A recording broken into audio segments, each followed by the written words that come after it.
ನಮಸ್ಕಾರ ಕದಂಬ ನ್ಯೂಸ್ಗೆ ಸ್ವಾಗತ. ನಾನು ಸೋನಿಕಾ ಸುದೇಶ್. ಸುದ್ದಿಯ ವಿವರಗಳು.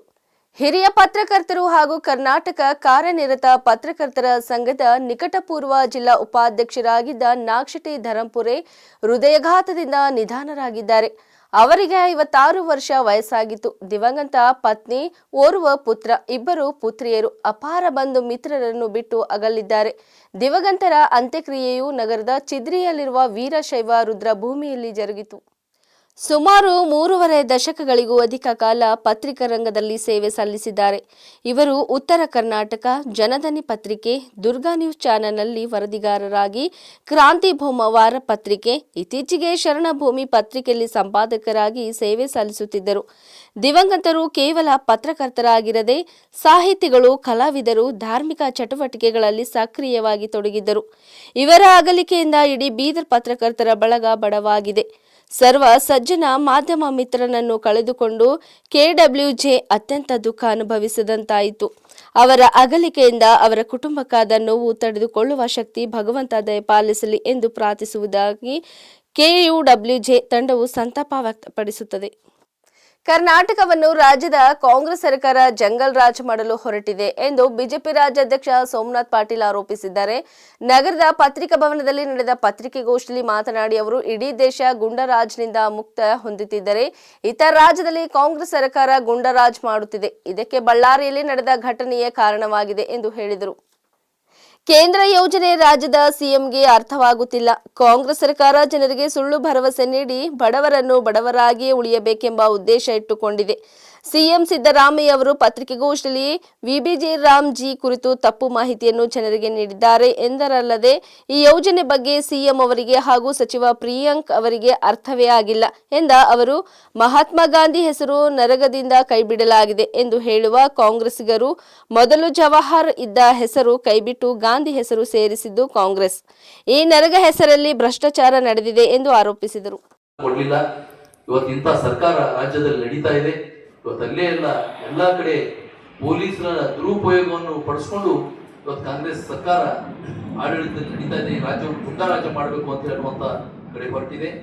ಇವತ್ತು ಬೀದರ್ನಲ್ಲಿ ಕೂಡ ನಮ್ಮ ಪಾಪ್ನಾಸ್ ದೇವಸ್ಥಾನ ಮೊನ್ನೆ ನಮ್ಮ ನಗರಾಧ್ಯಕ್ಷರ ನೇತೃತ್ವದಲ್ಲಿ ಒಂದು ಹೋರಾಟ ಕೂಡ ನಾವು ಮಾಡಿದ್ದೀವಿ. ಜಿಲ್ಲಾಧಿಕಾರಿಗಳಿಗೂ ಒಂದು ಮೆಮೊರಂಡಮ್ ಅನ್ನು ಕೊಟ್ಟಿದ್ದೀವಿ. ಪಾಪ್ನಾಸ್ ದೇವಸ್ಥಾನದ ಅಭಿವೃದ್ಧಿಗೆ ಪ್ರಸಾದ ವ್ಯವಸ್ಥೆಯಲ್ಲಿ ನಮ್ಮ ಹಿಂದಿನ ಕೇಂದ್ರದ ಸಚಿವರು, ಸಂಸದರಾಗಿರುವಂತಹ ಸನ್ಮಾನ್ಯ ಶ್ರೀ ಭಗವಂತ ಖೂಬಾ ಅವರ ಒಂದು ಅವಿರತ ಪ್ರಯತ್ನದಿಂದಾಗಿ ಪ್ರಸಾದ ಯೋಜನೆಯಲ್ಲಿ 22 ಕೋಟಿ ರೂಪಾಯಿಗಳ ಒಂದು ಆ ಪಾಪ್ನಾಸ್ ದೇವಸ್ಥಾನದ ಅಭಿವೃದ್ಧಿಗೆ ಕೇಂದ್ರ ಸರ್ಕಾರದಿಂದ ಬಿಡುಗಡೆಯಾಗಿದೆ. ಆದ್ರೆ ಇವತ್ತ ಈ ರಾಜ್ಯ ಸರ್ಕಾರ ಕೆಲಸ ಮಾಡ್ಲಿಕ್ಕೆ ಕೊಡ್ತಾ ಇಲ್ಲ. ದುಡ್ಡು ಬಂದಿದೆ, ಟೆಂಡರ್ ಆಗಿದೆ, ಎಲ್ಲ ಆಗಿದೆ. ಆದ್ರೂ ಕೂಡ ಇವತ್ತಲ್ಲಿ ಕೆಲಸ ಪ್ರಾರಂಭ ಮಾಡ್ಲಿಕ್ಕೆ ಈ ಜಿಲ್ಲೆಯ ಅಭಿವೃದ್ಧಿ ಆಗುವುದು ಈ ಜಿಲ್ಲಾ ಉಸ್ತುವಾರಿ ಸಚಿವರಿಗೆ ಬೇಕಾಗ್ತಾ ಇಲ್ಲ. ಅವರಂತೂ ಮಾಡ್ತಾ ಇಲ್ಲ.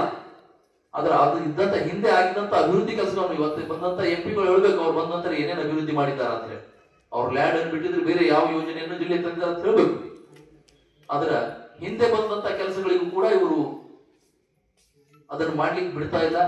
ಇವತ್ತು ಜಿ.ರಾಮ್ಜಿಗೂ ಕೂಡ ಅವ್ರ ವಿರೋಧ ಯಾಕೆ ಮಾಡ್ತಾ ಇದ್ದಾರೆ ಅಂತ, ಅವರು ಇದ್ದಂತ ಒಂದು ಸ್ಕೀಮ್, ಹಿಂದಿನ ಒಂದು ಪ್ರಧಾನಮಂತ್ರಿ ಮಹಾತ್ಮ ಗಾಂಧಿ ಗ್ರಾಮೀಣ ರೋಜ್ಗಾರ್ ಯೋಜನಾ, ಅದರಲ್ಲಿ ಸಾಕಷ್ಟು ಭ್ರಷ್ಟಾಚಾರ ಇತ್ತು. ನಮ್ಮ ಜಿಲ್ಲೆಯಲ್ಲಿ ಅನೇಕ ಪಿಡಿಒಗಳು ಸಸ್ಪೆಂಡ್ ಆಗಿ ಹೋಗಿದ್ದಾರೆ. ಎಲ್ಲಾ ಕಡೆ ಭ್ರಷ್ಟಾಚಾರ ನಡೀತಾ ಇತ್ತು ಅಂತ ಇದೆ. ಕಾಂಗ್ರೆಸ್ನವರು 65 ವರ್ಷದಲ್ಲಿ ಯಾವುದೇ ಯೋಜನೆ ತಂದರೂ ಕೂಡ ಅವರ ಪ್ರಧಾನಮಂತ್ರಿಗಳು ಹಿಂದೆ ಒಪ್ಕೊಂಡಿದ್ರು. 15 ರೂಪಾಯಿ, 1 ರೂಪಾಯಿ ಮೇಲ್ಗಡೆಯಿಂದ 100 ರೂಪಾಯಿ ಕೊಟ್ಟಿದ್ರೆ ಫಲಾನುಭವಿಗಳಿಗೆ 15 ರೂಪಾಯಿ ಕೊಟ್ಟುತ್ತೆ ಅಂತ ರಾಜೀವ್ ಗಾಂಧಿ ಅವರು ಹೇಳಿದ್ರು. ಆ ಯೋಜನೆಗಳಲ್ಲಿ ಭ್ರಷ್ಟಾಚಾರ ಇದ್ರೆ ಅವರಿಗೆ ಸಂತೋಷ. ಇವತ್ತ ಹಿಂದೆ ಇರುವಂತ ಮನ್ರೇಗಾ ಯೋಜನೆಯಲ್ಲಿ ಭ್ರಷ್ಟಾಚಾರ ಇರೋದ್ರಿಂದ ಅದನ್ನು ಜಿ.ರಾಮ್ಜಿ ಅಂತ ಹೇಳಿ ಕೆಲವೊಂದು ಬದಲಾವಣೆಗಳನ್ನು ಮಾಡಿದ್ರೆ ಅದು ಅವರಿಗೆ ಸಹಿಸ್ಲಿಕ್ಕೆ ಆಗ್ತಾ ಇಲ್ಲ ಕಾಂಗ್ರೆಸ್ನವರಿಗೆ.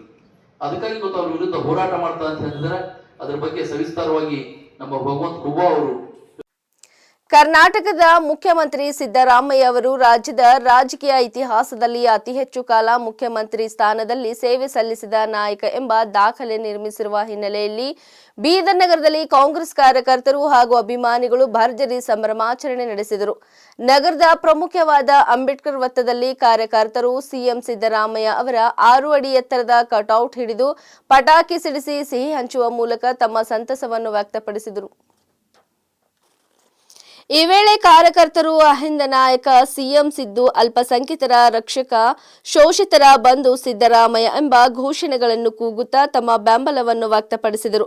ರಾಜ್ಯದ ಮಾಜಿ ಮುಖ್ಯಮಂತ್ರಿ ದೇವರಾಜ ಅರಸರ ಅವರು ಹೊಂದಿದ್ದ ಅತಿ ಹೆಚ್ಚು ಕಾಲ ಮುಖ್ಯಮಂತ್ರಿಯಾಗಿದ್ದ ದಾಖಲೆ ಮುರಿದು ಹೊಸ ಇತಿಹಾಸವನ್ನು ಸಿಎಂ ಸಿದ್ದರಾಮಯ್ಯ ಅವರು ಬರೆದಿದ್ದಾರೆ ಎಂದು ಕಾರ್ಯಕರ್ತರು ಹೆಮ್ಮೆಯಿಂದ ಹೇಳಿದರು. ಈ ಸಂದರ್ಭದಲ್ಲಿ ಮಾತನಾಡಿದ ಹಿರಿಯ ಕಾಂಗ್ರೆಸ್ ಮುಖಂಡ ಅಮೃತರಾವ್ ಚಿಮ್ಕೋಡೆ, ಬಡ ರೈತನ ಕುಟುಂಬದಲ್ಲಿ ಜನಿಸಿದ ಸಿದ್ದರಾಮಯ್ಯ ಅವರು ಇಂದು ಕರ್ನಾಟಕದ ಇತಿಹಾಸದಲ್ಲಿ ದಾಖಲೆಯ ಮುಖ್ಯಮಂತ್ರಿಯಾಗಿ ಹೊರಹೊಮ್ಮಿರುವುದು ಬಹಳ ಸಂತಸದ ವಿಷಯ. ಇದು ಸಾಮಾನ್ಯ ಜನರಿಗೆ ಸಿಕ್ಕ ಜಯವಾಗಿದೆ ಎಂದು ಹೇಳಿದರು. ಗ್ಯಾರಂಟಿ ಯೋಜನೆಗಳ ಮೂಲಕ ರಾಜ್ಯದ ಜನರಿಂದ ಬಂದ ಹಣವನ್ನು ಮತ್ತೆ ಜನರಿಗೆ ಹಿಂತಿರುಗಿಸಿದ ಏಕೈಕ ಮುಖ್ಯಮಂತ್ರಿ ಸಿದ್ದರಾಮಯ್ಯ ಅವರಾಗಿದ್ದಾರೆ. ಅನ್ನಭಾಗ್ಯ, ಗೃಹಲಕ್ಷ್ಮಿ, ಗೃಹಜ್ಯೋತಿ, ಯುವನಿಧಿ ಸೇರಿದಂತೆ ಹಲವು ಜನಪರ ಯೋಜನೆಗಳನ್ನು ಜನಜೀವನಕ್ಕೆ ಆಸರೆಯಾಗಿವೆ ಎಂದು ಹೆಮ್ಮೆಯಿಂದ ಹೇಳಿದರು.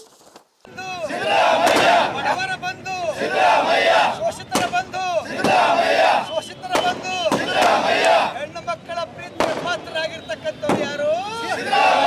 ಬಡವರ ಬಂಧು. ಶಕ್ತಿ ಯೋಜನೆ ಕೊಟ್ಟವರು ಯಾರು? ಯುವನಿಧಿ. ಅಲ್ಪಸಂಖ್ಯಾತರ ರಕ್ಷಕ ಯಾರಪ್ಪ? ಹಿಂದುಳಿದ ವರ್ಗದ ನಾಯಕರಾದ ಸನ್ಮಾನ್ಯ ಊರಲ್ಲಿ ಬಡ ರೈತರ ಮನೆಯಲ್ಲಿ ಹುಟ್ಟಿರ್ತಕ್ಕಂಥ ಸಿದ್ದರಾಮಯ್ಯ ಸಾಹೇಬರು ನೆಲದ ಮೇಲೆ ಅಭ್ಯಾಸ ಮಾಡುವಾಗ ಉಸ್ಕಿನ ಮೇಲೆ ಬರೆದಿರ್ತಕ್ಕಂಥವ್ರು.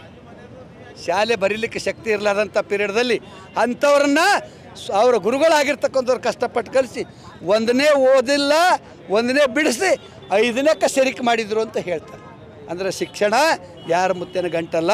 ಅದರಲ್ಲಿ ಕೆಲಸಕ್ಕೆ ಕಾಯಕವೇ ಕೈಲಾಸ ಅನ್ನೋದು 850-60 ವರ್ಷ ಕೆಳಗೆ ಅಣ್ಣ ಬಸವಣ್ಣವರು ಈ ಕಲ್ಯಾಣ ನಾಡಿನಲ್ಲಿ ತೋರಿಸಿರ್ತಕ್ಕಂಥವ್ರು. ಕೆಲಸಕ್ಕೆ ಬೆಲೆ, ಏಟೇ ಧಾಮ್ ಇರ್ಬೋದು, ಏನೇ ಇರ್ಬೋದು, ಶ್ರೀಮಂತ ಇರ್ಬೋದು, ಕಾಯಕಕ್ಕೆ ಬೆಲೆ ಕೊಡಬೇಕನ್ನೋದಕ್ಕೆ ಅವ್ರು ಅಭ್ಯಾಸ ಮಾಡೋದ್ರಲ್ಲಿ ಮಾಡಿದ್ರು, ವಕೀಲರಾದರು.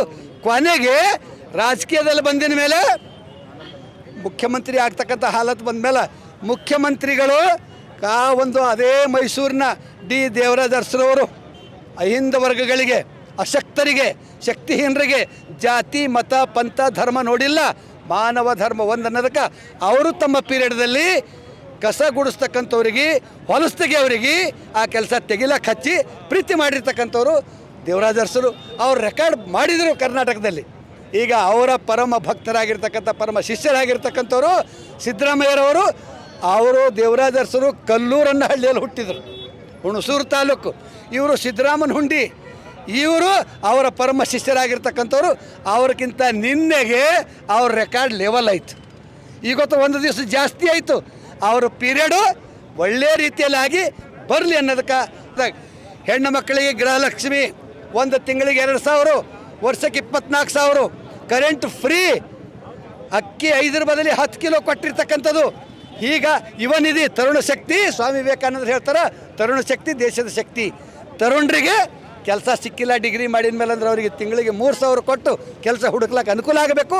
ತಂದೆ ತಾಯಿಗೆ ವಜ್ಜೆ ಆಗಬಾರ್ದು ಅನ್ನೋದಕ್ಕೆ ಹೆಣ್ಮಕ್ಳಿಗೆ 1,500 ಕೊಟ್ಟಿರ್ತಕ್ಕಂಥದ್ದು ಸಿದ್ದರಾಮಯ್ಯವರು. ಯಾರ್ದು ರೊಕ್ಕ? ಇದು ಜನರಿಂದ ಬರ್ತಕ್ಕಂಥ ದುಡ್ಡು ಜನರಿಗಾಗಿ ಕೊಡಬೇಕು. ಇಲ್ದರೆ ಅಮೃತ್ ಚಿಮ್ಕೋಡ್ಯಾಗ ಅನಿಲ್ ಬೆಲ್ದಾರಿಗೆ ಇಬ್ಬರಿಗೆ ಕೊಟ್ಟಕ್ಕೆ ನಾವು ಹೋಗ್ತೀವಿ ಅಮೇರಿಕಕ್ಕೆ. ಅನಿಲ್ ಅಂಬಾನಿಗಳು ಅಂದರೆ ಇಲ್ಲಂದ್ರೆ ಇವರಂದ್ರಿಗಿನ ಅನಿಲ್ ಅಂಬಾನಿ ಅವ್ರು ಯಾರವ ಮಲ್ಯಗಳು ಕರೋಡೋ ಸಾವಿರಾರು ಕೋಟಿ ಲೂಟಿ ಹೊಡ್ಕೊಂಡು ಬೇರೆ ದೇಶ ಹೋಗಿ ಸಿಕ್ಕಿಬಿಡ್ತಾರೆ. ಇಲ್ಲಿ 56,000 ಕೋಟಿ ಒಂದು ವರ್ಷಕ್ಕೆ ಇಡೀ ದೇಶದ ಹೆಣ್ಮಕ್ಳಿಗಾಗಿ ಯುವನಿಧಿಗೆ ಖರ್ಚು ಮಾಡ್ತಕ್ಕಂಥ ಸಿದ್ದರಾಮಯ್ಯವರು ಜನರಿಗೆ ಬರ್ತದೆ, ಜನರಿಗೆ ಕೊಡ್ತಕ್ಕಂಥ ಕೆಲಸ. ಜಿಲ್ಲೆಯ ಜೆಎಸ್ಕಾಂ ಅಧೀಕ್ಷಕ ಇಂಜಿನಿಯರ್ ವೀರಭದ್ರಪ್ಪ ಶಾಲಿಮನಿ ಹಾಗೂ ಕಾರ್ಯನಿರ್ವಾಹಕ ಇಂಜಿನಿಯರ್ ರಮೇಶ್ ಪಾಟೀಲ್ ಅವರು ಗುತ್ತಿಗೆದಾರರೊಂದಿಗೆ ಕೈಜೋಡಿಸಿ ಸರ್ಕಾರದ ಕೋಟ್ಯಾಂತರ ಹಣವನ್ನು ಲೂಟಿ ಮಾಡುತ್ತಿದ್ದಾರೆ ಎಂದು ಆರೋಪಿಸಿ ಅವರನ್ನು ಕೂಡಲೇ ಸೇವೆಯಿಂದ ಅಮಾನತು ಮಾಡಬೇಕು. ಜೊತೆಗೆ ಸಂಬಂಧಿಸಿದ ಗುತ್ತಿಗೆದಾರರ ವಿರುದ್ಧ ಕ್ರಿಮಿನಲ್ ಮೊಕದ್ದಮೆ ದಾಖಲಿಸಿ ಅವರ ಪರವಾನಗಿಯನ್ನು ಕಪ್ಪು ಪಟ್ಟಿಗೆ ಸೇರಿಸಬೇಕು ಎಂದು ಒತ್ತಾಯಿಸಿ ಕರ್ನಾಟಕ ಪ್ರಜಾಶಕ್ತಿ ಸಮಿತಿ ವತಿಯಿಂದ ಧರಣಿ ಸತ್ಯಾಗ್ರಹ ಹಮ್ಮಿಕೊಳ್ಳಲಾಯಿತು. ನಗರದ ಜೆಎಸ್ಕಾಂ ಕಚೇರಿ ಎದುರು ನಡೆದ ಧರಣಿಯಲ್ಲಿ ಅಧಿಕಾರಿಗಳ ವಿರುದ್ಧ ಘೋಷಣೆಗಳನ್ನು ಕೂಗಿ ಆಕ್ರೋಶ ವ್ಯಕ್ತಪಡಿಸಲಾಯಿತು. ಬಳಿಕ ಜಿಲ್ಲಾಧಿಕಾರಿಗಳ ಮೂಲಕ ಮುಖ್ಯಮಂತ್ರಿಗಳಿಗೆ ಮನವಿ ಪತ್ರ ಸಲ್ಲಿಸಲಾಯಿತು. ಮನವಿ ಪತ್ರದಲ್ಲಿ ಜೆಎಸ್ಕಾಂ ಅಧಿಕಾರಿಗಳು ಹಾಗೂ ಗುತ್ತಿಗೆದಾರರು ಸೇರಿಕೊಂಡು ಬೀದರ್ ತಾಲೂಕಿನ ಖಾಸಗಿ ಲೇಔಟ್ ಮಾಲೀಕರಿಂದ ವಿದ್ಯುತ್ ಕಂಬಗಳ ಅಳವಡಿಕೆಗೆ ಚಾಲನ್ ಮುಖಾಂತರ ಹಣ ಪಾವತಿ ಪಡೆದಿದ್ದರು. ಖಾಸಗಿ ಕಂಬ ಹಾಗೂ ಟ್ರಾನ್ಸ್ಫಾರ್ಮರ್ ಟಿಸಿ ಅಳವಡಿಸದೆ ಸರ್ಕಾರದ ಕಂಬಗಳು ಹಾಗೂ ಸರ್ಕಾರಿ ಟ್ರಾನ್ಸ್ಫಾರ್ಮರ್ಗಳನ್ನು ಅಳವಡಿಸಿ ಸರ್ಕಾರದ ಕೋಟ್ಯಾಂತರ ಹಣವನ್ನು ದುರುಪಯೋಗಪಡಿಸಿಕೊಂಡಿದ್ದಾರೆ ಎಂದು ಆರೋಪಿಸಲಾಗಿದೆ. ಕರ್ನಾಟಕ ಪ್ರಜಾಶಕ್ತಿ ಸಮಿತಿಯ ಜಿಲ್ಲಾಧ್ಯಕ್ಷ ಸಾಯಿ ಶಿಂದೆ ಮಾತನಾಡಿ, ಈ ಕುರಿತು ಮೇಲಾಧಿಕಾರಿಗಳಿಗೆ ದೂರು ನೀಡಿದರೂ ಯಾವುದೇ ಕ್ರಮ ಕೈಗೊಳ್ಳಲಾಗಿಲ್ಲ. ಇದರಿಂದ ಮೇಲಾಧಿಕಾರಿಗಳು ಈ ಅಕ್ರಮದಲ್ಲಿ ಭಾಗಿಯಾಗಿರುವ ಶಂಕೆ ವ್ಯಕ್ತವಾಗುತ್ತಿದೆ.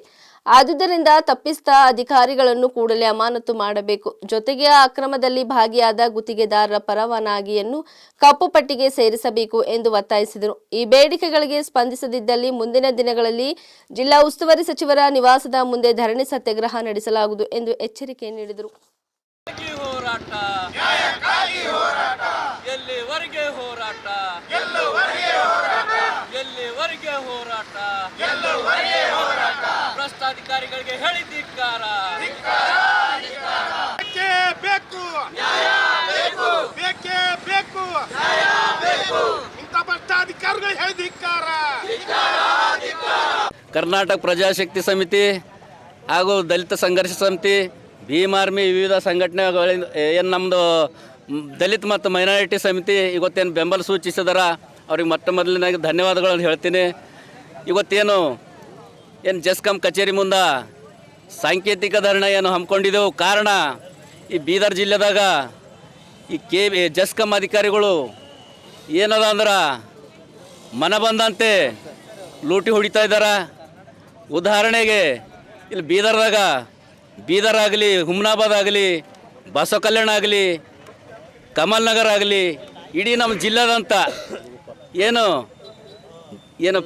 ಪ್ರೈವೇಟ್ ಲೇಔಟ್ಗಳದಾಗ ಏನು ಜೆಸ್ಕಾಂ ಕಂಬಗಳು ಅಳವಡಿಸಿ ಏನು ಗುತ್ತಿಗೆದಾರಗಳು ಅಧಿಕಾರಿಗಳು ಮತ್ತು ಗುತ್ತಿಗೆದಾರಗಳು ಸೇರ್ಕೊಂಡು ಏನು ಸರ್ಕಾರದ ಹಣವನ್ನು ಕೋಟಿಗಟ್ಟಲೆ ಏನು ಲೂಟಿ ಮಾಡತ್ತಾರ. ಇದು ಖಂಡನೀಯ. ಮೊದಲ ಇದರ ಬಗ್ಗೆದಾಗ ಮೇಲಧಿಕಾರಿಗಳು ಕೊಟ್ಟಿದ್ದೆವು, ಇಲ್ಲಿವರೆಗೆ ಯಾವುದೇ ಕ್ರಮ ಕೈಗೊಂಡಿಲ್ಲ. ಗುಲ್ಬರ್ಗ MD ಅವ್ರಿಗೆ ಕೊಟ್ಟಿದ್ದು ಕೂಡ ಯಾವುದೇ ಕ್ರಮ ಕೈಗೊಂಡಿಲ್ಲ. ಇದ್ರಾಗ ಅವ್ರು ಭೀ ಶಾಮೀಲ, ಈ ಹಗರಣದಾಗ ಅವರು ಶಾಮೀಲರ ಅಂತೇಳಿ ಈ ಸಂದರ್ಭದಲ್ಲಿ ಹೇಳ್ತೀನಿ ನಾನು. ಯಾಕಂತ ಹೇಳಿದ್ರೆ ಈಗ 3 ತಿಂಗಳ ಮೇಲಾಯಿತು, ಅದಕ್ಕೊಂದು ರಿಪ್ಲೈ ಕೊಟ್ಟಿಲ್ಲ. ಫೋನ್ ಕರೆ ಮಾಡಿದ್ರೆ ಫೋನ್ ರಿಸೀವ್ ಮಾಡ್ತಾಯಿಲ್ಲ, ಫೋನ್ ಕಟ್ ಮಾಡ್ತಾ ಇದ್ದಾರೆ. ಈಗ ನಮಗೆ ಮೇಲ್ನೋಟಕ್ಕೆ ಕಂಡು ಹೊಂಟದ ಅವರು ಕೂಡ ಇದ್ರಾಗ ಶಾಮೀಲರ ಅಂತೇಳಿ ನನಗೆ ಮೇಲ್ನೋಟಕ್ಕೆ ಕಂಡು ಹೊಂಟದ. ಇದಕ್ಕೆ ನಾವು ಈ ಹೋರಾಟ ಇಲ್ಲಿ ಕೈ ಬಿಡೋದಿಲ್ಲ. ಹಂತವಾಗಿ ಇದು ಹೋರಾಟ ಮಾಡ್ತೀವಿ. ಒಂದು ವೇಳೆ ಒಂದು ವಾರದಾಗ ಈ ಭ್ರಷ್ಟಾಧಿಕಾರಿಗಳು ಏನು ಅಮಾನತು ಆಗಿಲ್ಲ ಮತ್ತು ಗುತ್ತಿಗೆದಾರರ ಮೇಲೆ ಏನು ಕ್ರಿಮಿನಲ್ ಮೊಕದ್ದಮೆ ದಾಖಲಾಗಲಿಲ್ಲ ಅಂದ್ರೆ ಕಾಲ್ನಡಿಗೆ ಜಾಥಾ ಮುಖಾಂತರ ಬೀದರ್ದಿಂದ ಭಾಲ್ಕಿಗೆ ಇನ್ಚಾರ್ಜ್ ಮಿನಿಸ್ಟರ್ ಏನು ಉಸ್ತುವಾರಿ ಸಚಿವರಿದ್ದಾರೆ ಅವ್ರ ಮನೆ ಮುಂದೆ ಅಲ್ಲಿನೂ ಕೂಡ ಧರಣಿ ಹಾಕಬೇಕಂತೇಳಿ ಈ ಸಂದರ್ಭದಲ್ಲಿ ತಮ್ಮ ಮಾಧ್ಯಮ ಮುಖಾಂತರ ನಾನೊಂದು ಮನವಿ ಮಾಡ್ಕೊಳತ್ತಿದ್ದೆ. ಯಾಕಂತ ಹೇಳಿದ್ರೆ ಇದೊಂದು ಭಾಳ ದೊಡ್ಡ ಹಗರಣ ಅದ. ಆದಷ್ಟು ಮಟ್ಟಿಗೆ ಸರ್ಕಾರ ತೆರೆದು ಇದಕ್ಕೇನು ತನಿಖೆ ಕೂಡಿಸ್ಬೇಕು. ತನಿಖೆ ನಡೆಸಿದ್ರಾಗ ಯಾರ ಏನು ಭ್ರಷ್ಟಾಚಾರ ಮಾಡಿದಾರ ಅವರಿಗೆಲ್ಲ ಜೈಲಿಗೆ ಹತ್ತಂತ ಕೆಲಸ ಮಾಡಬೇಕಂತೇಳಿ ಈ ಸಂದರ್ಭದಲ್ಲಿ ಹೇಳ್ತೀನಿ. ಸಾಯಿ ಶಿಂದೆ, ಕರ್ನಾಟಕ ಪ್ರಜಾಶಕ್ತಿ ಸಮಿತಿ ಜಿಲ್ಲಾಧ್ಯಕ್ಷ. ರಾಷ್ಟ್ರ ರಾಜಧಾನಿ ನವದೆಹಲಿಯ ರಾಮಲೀಲಾ ಮೈದಾನ ಪ್ರದೇಶದ ಮಸೀದಿ ಬಳಿ ನಡೆದ ಅತಿಕ್ರಮಣ ತೆರವು ಕಾರ್ಯಾಚರಣೆ ಹಿಂಸಾಚಾರಕ್ಕೆ ತಿರುಗಿದ್ದು, ಈ ವೇಳೆ ನಡೆದ ಕಲ್ಲು ತೂರಾಟದಲ್ಲಿ 5 ಪೊಲೀಸರಿಗೆ ಗಾಯವಾಗಿರುವ ಘಟನೆ ಬುಧವಾರ ನಡೆದಿದೆ. ದೆಹಲಿ ಹೈಕೋರ್ಟ್ ಆದೇಶದಂತೆ ದೆಹಲಿ ಮುನ್ಸಿಪಲ್ ಕಾರ್ಪೊರೇಷನ್ MCD ಅಧಿಕಾರಿಗಳು ಸೈಯದ್ ಫೈಜ್ ಇಲಾಹಿ ಮಸೀದಿ ಮತ್ತು ತುರ್ಕಾಮನ್ ಗೇಟ್ನಲ್ಲಿರುವ ಹತ್ತಿರದ ಸ್ಮಶಾನಕ್ಕೆ ಹೊಂದಿಕೊಂಡಿರುವ ಭೂಮಿಯನ್ನು ಕೆಡವಲು ಕಾರ್ಯಾಚರಣೆ ಆರಂಭಿಸಿದರು. ಈ ವೇಳೆ ಘರ್ಷಣೆಗಳು ಭುಗಿಲೆದ್ದಿದೆ. ಅತಿಕ್ರಮಣ ತೆರವು ಕಾರ್ಯಾಚರಣೆ ವೇಳೆ ಕೆಲವರು ಕಲ್ಲು ತೂರಾಟ ನಡೆಸಿದ್ದು, ಇದರಿಂದ ಸ್ಥಳದಲ್ಲಿ ಕೆಲ ಉದ್ವಿಗ್ನ ವಾತಾವರಣ ನಿರ್ಮಾಣವಾಗಿದೆ. ಕಾರ್ಯಾಚರಣೆಗೆ ಸ್ಥಳೀಯ ನಿವಾಸಿಗಳು ತೀವ್ರ ಪ್ರತಿರೋಧ ವ್ಯಕ್ತಪಡಿಸಿದ್ದು, ಸ್ಥಳದಲ್ಲೇ ಜಮಾಯಿಸಿ ಕಟ್ಟಡ ಕೆಡವುವುದನ್ನು ವಿರೋಧಿಸಿ ಪ್ರತಿಭಟಿಸಿದರು. ಪರಿಸ್ಥಿತಿ ನಿಯಂತ್ರಣ ತಪ್ಪಿದಂತೆ ತಡೆಯಲು ಆ ಪ್ರದೇಶದಲ್ಲಿ ಮತ್ತು ಸುತ್ತಮುತ್ತ ಸಾಕಷ್ಟು ಬಲಪ್ರಯೋಗ ಮಾಡಲಾಯಿತು. ಸ್ಥಳೀಯರೊಂದಿಗೆ ಸಮನ್ವಯ ಸಭೆಗಳನ್ನು ನಡೆಸಲಾಯಿತು. ಸ್ವಲ್ಪ ಸಮಯದ ನಂತರ ಪರಿಸ್ಥಿತಿ ತಿಳಿಗೊಂಡಿತು. ತೆರವು ಕಾರ್ಯಾಚರಣೆ ಇನ್ನೂ ಮುಂದುವರೆದಿದ್ದು, ಭದ್ರತೆಗಾಗಿ ಹೆಚ್ಚಿನ ಸಿಬ್ಬಂದಿಗಳನ್ನು ನಿಯೋಜಿಸಿದ್ದೇವೆ ಎಂದು ಪೊಲೀಸರು ತಿಳಿಸಿದ್ದಾರೆ. ಬೆಳಗಿನ ಜಾವ 1 ಗಂಟೆ ಸುಮಾರಿಗೆ ಕಾರ್ಯಾಚರಣೆ ಪ್ರಾರಂಭವಾಯಿತು. ಹೈಕೋರ್ಟ್ ಆದೇಶದಂತೆ ಅತಿಕ್ರಮಣಗೊಂಡ ಭೂಮಿಯನ್ನು MCD ಧ್ವಂಸಗೊಳಿಸಿತ್ತು. ರಾತ್ರಿಯಲ್ಲಿ ಪೊಲೀಸರ ಮೇಲೆ ಕಲ್ಲುಗಳನ್ನು ಎಸೆಯಲಾಗಿದೆ ಎಂದು ಹೇಳಿದ್ದಾರೆ.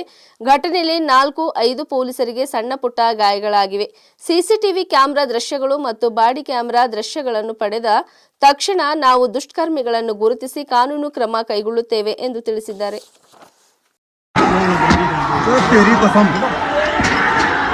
वाह भाई वाह, जवाब नहीं। हाँ भाई नहीं, वाह जीरारी, वाह भाई वाह, वाह मेरा शेरो